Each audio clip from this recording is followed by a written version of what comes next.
Luis Alfredo Garavito Cubillos is a serial killer who has been deemed one of the worst in the country of Colombia. He was responsible for the rape, torture, and murder of at least 189 children, and was given the nickname La Bestia, the Beast. He was active from 1992 until he was caught in April of 1999, and at the time of making this video, is 64 years old. Luis was born on January 25th, 1957 in Genova, Colombia. He had a father, mother, and was the oldest out of his 3 brothers and 3 sisters. Although he had both of his parents growing up, his father, Manuel, was extremely abusive towards not only Luis, but the entire family as a whole, and his mother, Rosa, was said to have been a prostitute. He would suffer not only verbal beratement from his father, but was said to have been molested by him too. And at a young age, he recalled not only his father taking advantage of him, but that his father would allow his mother's clients to take advantage of him as well. From the very start, Luis would be living a hell on earth. He would be passed around and taken advantage of like some plaything, which would lead to severe mental illness as he grew older. In some instances, he would be tortured by his assailants by being cut, bit, or burned. This would have a major impact on the path he would take as an adult. While his abuse continued, Luis, into his teen years, would begin to find himself attracted to prepubescent children, including his younger siblings. So, as a way to deal with his pent-up anger, he would begin to take advantage of his younger siblings, enacting what he experienced as a child onto them. Into his teenage years, things would only get worse, because he would begin to look for opportunities to take advantage of younger kids around his town. Due to this shift in interest within him, his mother would begin to kick him out of the house on a frequent basis, until Luis decided enough was enough and never returned. And he would begin finding odd jobs here and there so he could survive. Unfortunately, just like his father, he too would become an alcoholic, and it would always be present when he would begin to commit his vile acts.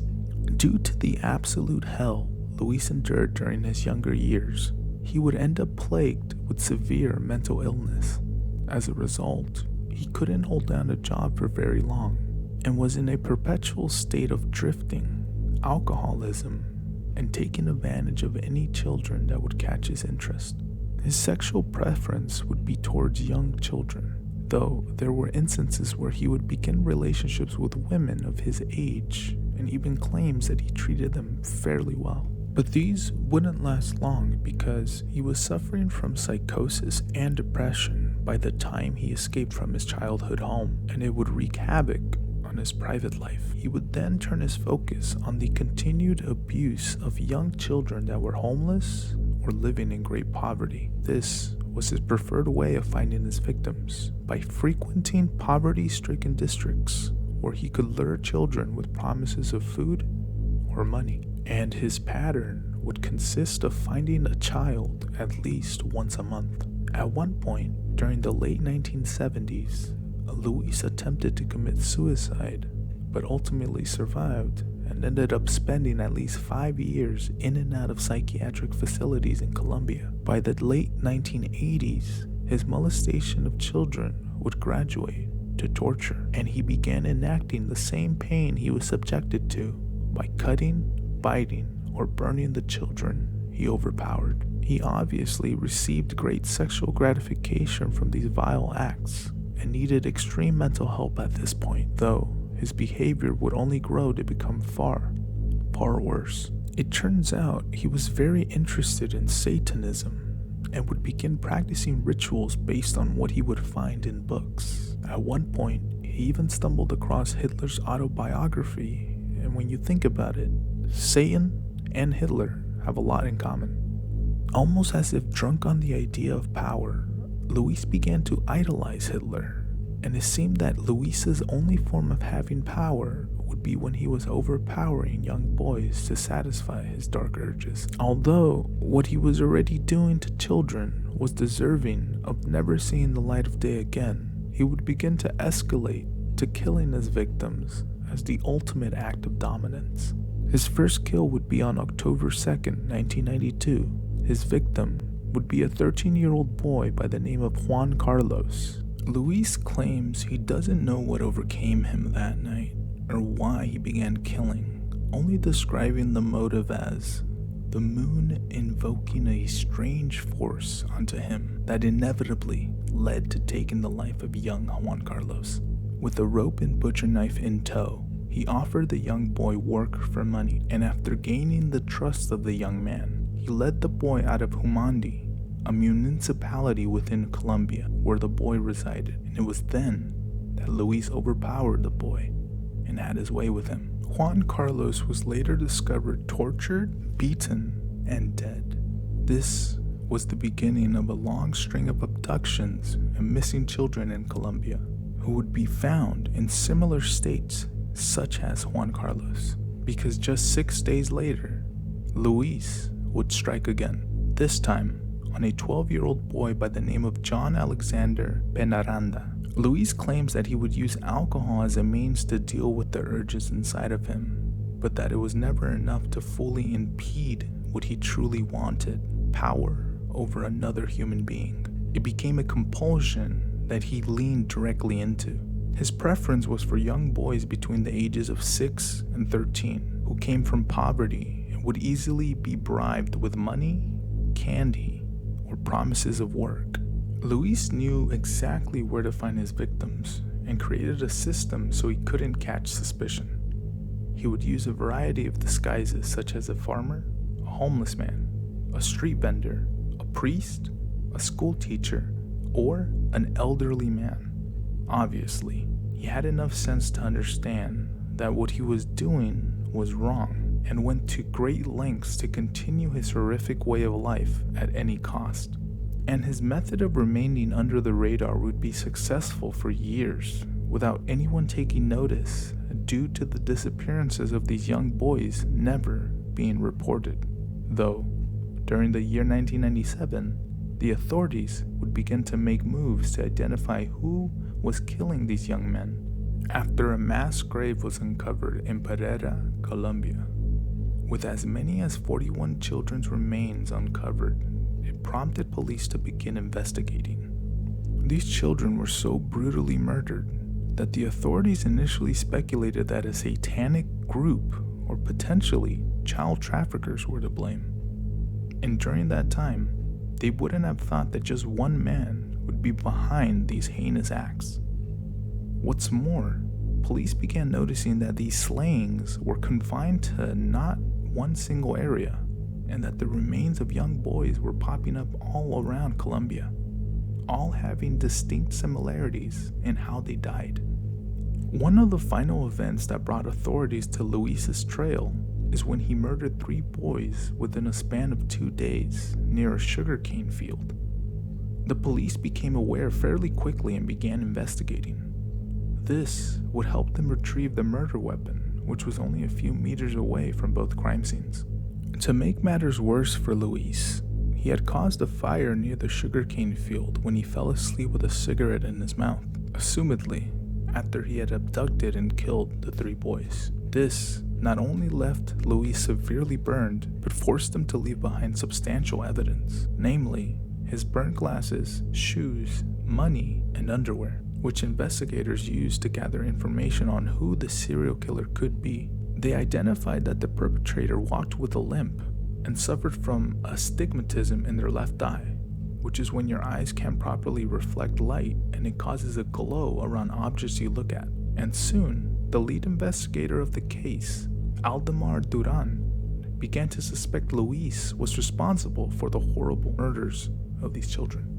With this suspicion, the police decided to visit the home of a woman who Luis was staying with in hopes to find him there, though when they arrived, the woman claimed that she hadn't seen him in months, but she did have one of his suitcases which he had left with her a while back and gave that to the authorities. When they opened the suitcase, they found overwhelming evidence of Luis's evil: photos of young boys, journals with details of his murders, and tally marks of his victims. The police were beginning to close in. After finding where he lived, they paid him a visit to no avail.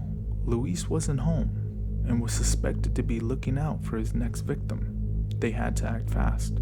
During this time, Luis was prowling and had begun abducting a 12-year-old boy, but his attempt was foiled when another 16-year-old boy decided to help by throwing rocks at Luis. This was enough of a distraction to help the 12-year-old escape, and both young men found refuge inside of a chop shop, where Luis decided it was more trouble than it was worth to continue pursuing them. Fortunately, though, the authorities acted fast when they were called about this incident, and were able to track him down as he was making his way out of a wooded area. At first, he tried to fool the authorities with false identification, but he couldn't run anymore. They booked him and uncovered that it was in fact Luis Garavito, the suspected serial killer.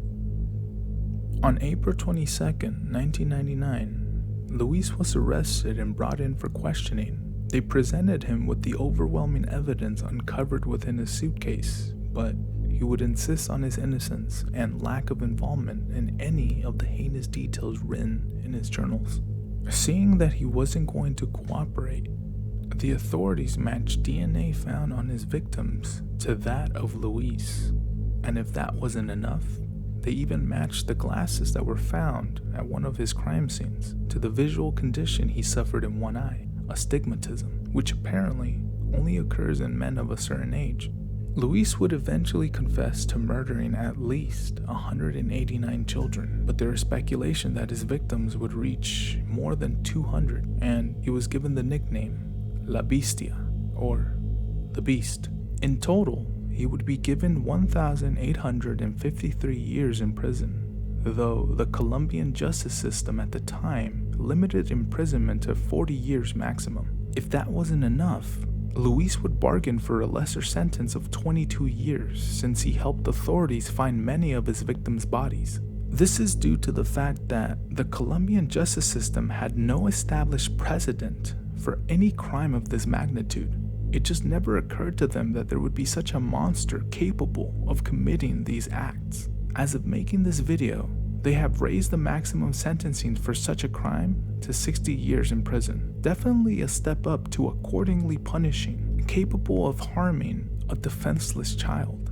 While doing research for this video, it came up that he may even be eligible for parole in 2023. Whether or not this is true, it wouldn't guarantee his release. Seeing that he's one of the worst serial killers in Colombian history, I highly doubt he'll ever see the light of day again. Luis Alfredo Garavito Cubillos was a coward who could only bring himself to overpower some of the weakest demographic in society, children. To Luis, this was the only way of gaining what he never had growing up: power. Unfortunately, to Luis, this was the only way to justify the hell he himself had gone through. Could things have been different if he was shown love instead of evil? Or was this an act of fate that he had to act out regardless of where he came from? In any case, thanks again for tuning in. I appreciate every one of you. If you enjoy the content, please comment, like, and subscribe, as I will be posting consistently every week, so you have something interesting to listen to. With that being said, take care, and until next time.